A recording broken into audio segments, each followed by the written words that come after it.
This machine has put me to the test, but I'm glad for a challenge. Very pleased. In this video, I'm going to show you how to thread the machine. The thread spool holds at the top. Now this didn't have one, so I managed to figure out a solution for another one that I had. So it's in there solid with some glue and some hot glue, but it works perfect because it's going to hold the thread fine. I start by putting the thread on the thread spool, and it comes down to the front here, snaps down. Come a little closer.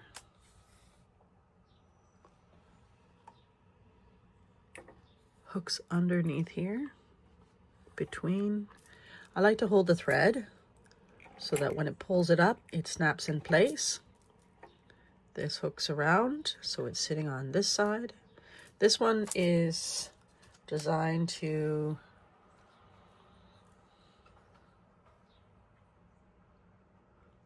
thread a hole in the hole.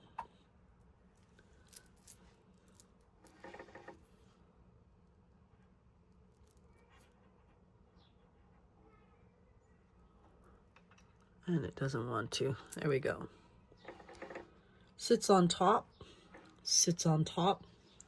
Now I thought there was a part which went underneath, but it doesn't. Actually sits on top.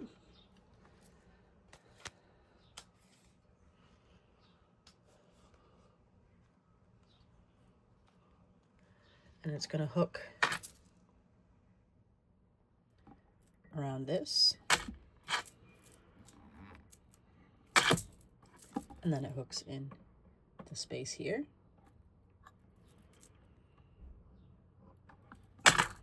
And that is it. I was trying to put the thread between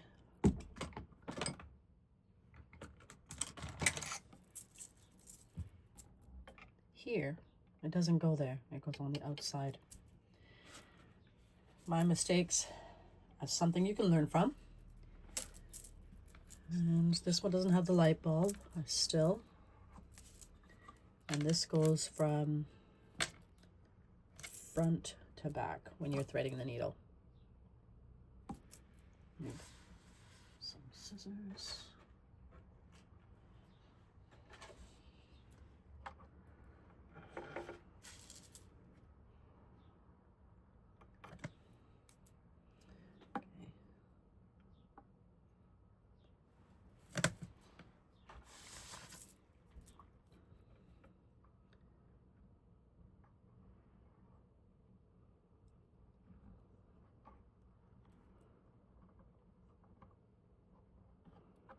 Once I get part of the thread through, I use my finger and I pull it through gently.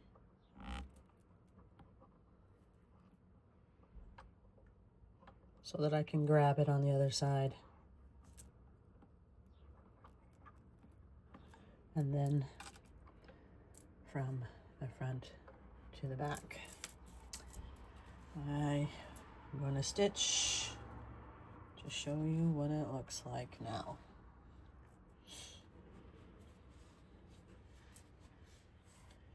Got a little piece of fabric here.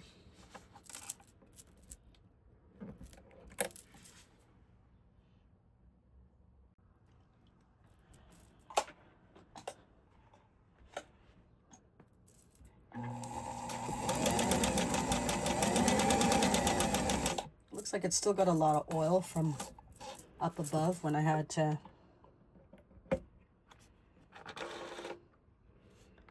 and that's the back. So this is what's important about threading the machine. If it is not, sorry about the camera, if it's not threaded properly, it will not stitch properly. So earlier part of the video, I was struggling to try and put the thread on the inside of this piece. It looks like when I took this off, there is a metal piece underneath that might have been put in wrong. Might have had the smaller at the bottom versus the top. I have to go through the video and check. if that was the case, but makes a huge difference if you're not paying attention with how you thread a machine. It will not thread it the way that it's supposed to. So whoever gets this machine and they see my video tutorial, yes, I'm not perfect, but most machines are standard. And if it's not threading, please, please, please rethread your machine, because it's always the issue. I'm gonna take a look at the zigzag, making sure your needle is always up, top gauge is up, and this is, I'm just switching this over to a zigzag stitch. I'll still leave this in the center because you could go left or right. I'll just check the zigzag stitch.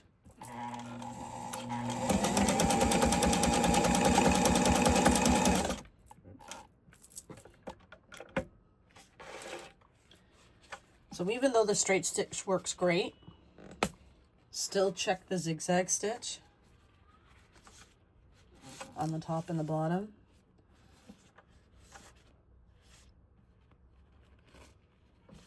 Oh, that was on a number 4. Let's try that again. Let's try this again with the zigzag.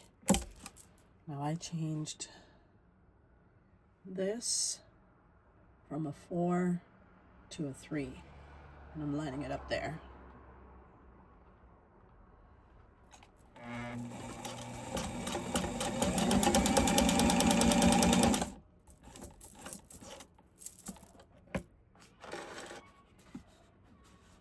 It's a little tight, so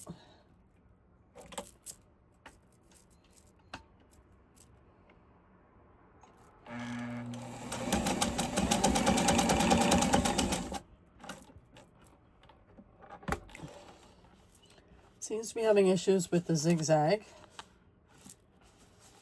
but that's good to know. So when I'm selling it, that people are fully aware.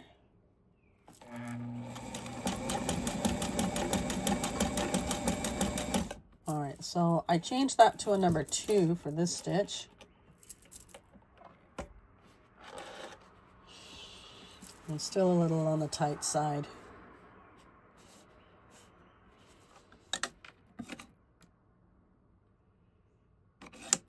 This machine was not in the greatest condition, so it is one of those things as is.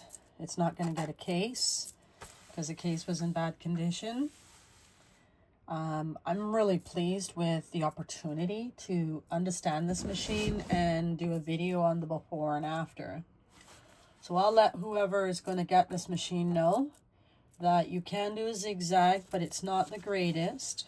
It does need timing, tune-up. But it's still something I'll sell at a very, very reasonable price so that they can decide. I had some other machines which were in better condition for a lot more, so I'll make sure that whoever is interested, it's a beginner machine. It's for somebody who doesn't need anything too fancy to start. Something that's just for quick, straight repair, maybe once in a while a zigzag. And if it's for something underneath where no one's really going to see it, the zigzag, great. Then that's perfect for them. But I'm not going to hide that it's an excellent machine when it clearly was not. It's a great starter machine for somebody who doesn't know anything about sewing, because it has things that they can kind of manage with.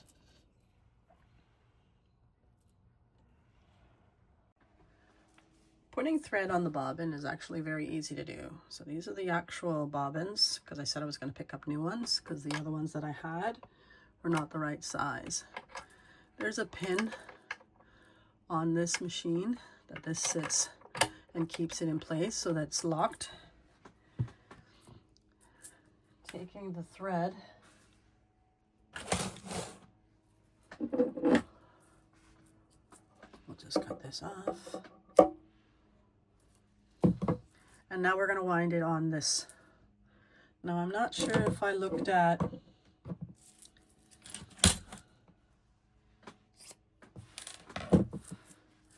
cleaning this out before, so it actually looks pretty good.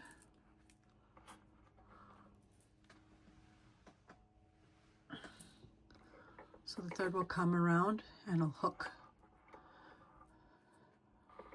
And it's got a good tension. Sometimes if this is too loose, you can just tighten, there's a screw on top. Now there are 3 holes on this. Really in truth, it doesn't matter which one you choose, but I would always put it in the smaller one.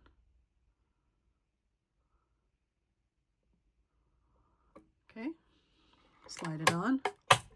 Now this has a lever. My hand here.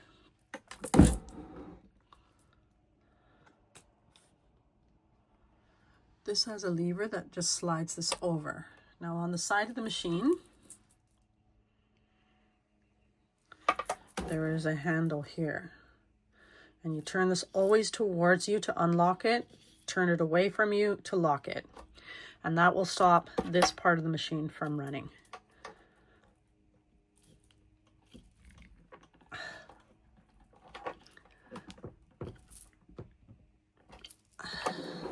Is it this one or does this move over? Let's just check. Hold the thread. Yeah, it is moving it. There we go. I just needed to give it a little bit of a, you know, kind of get it going. So again, this locks over. This is designed that when the thread is got to a certain thickness, it will actually stop it so you don't over wind the bobbin. So I like to hold this thread. I'm going to show an idea of what I'm talking about.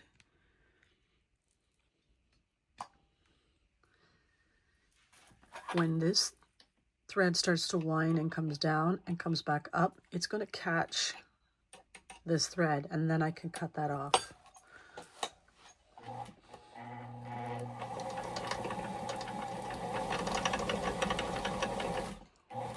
There we go. And then I can cut this as low as I'd like so that it doesn't unwind. It actually unwind. So I pull this up because I want it to catch that. I don't want that thread loose. And then I can continue to wind the bobbin.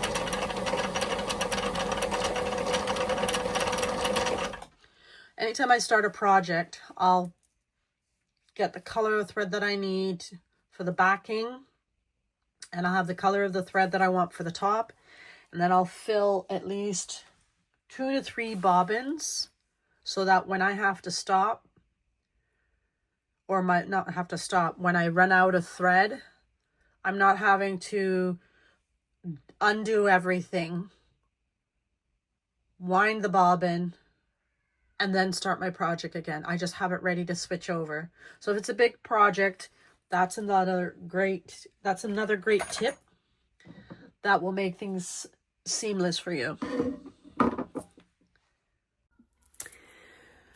At the end of this video, I decided to do something a little pretty. To conclude this video, I had to add this flower because this machine was really putting me to the test. But again, it was one of the hidden gems that I got at an amazing deal, and there was a reason why.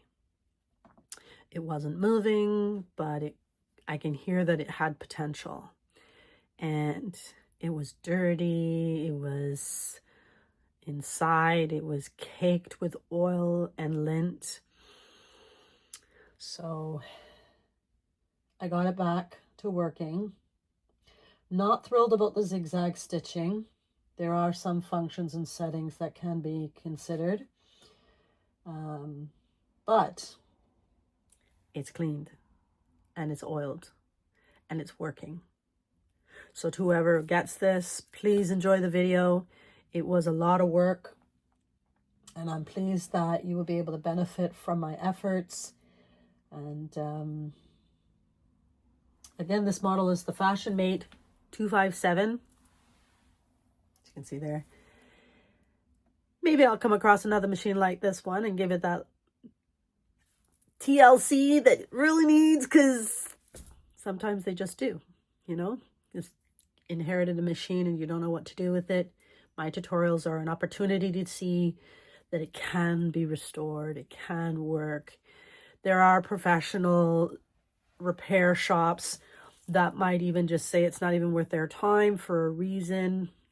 I get why, but I enjoyed this machine as much as it put me to the test. I have a couple of other machines I'm going to be posting shortly, so please, I hope you enjoyed my struggles and challenges with this machine, and look forward to sharing the next video. Don't forget to subscribe and hit the thumbs up. It helps me with producing more videos because I really enjoy this, and those for others to be able to have a machine that can last them another, 3-5 years. Thanks again and have a good day.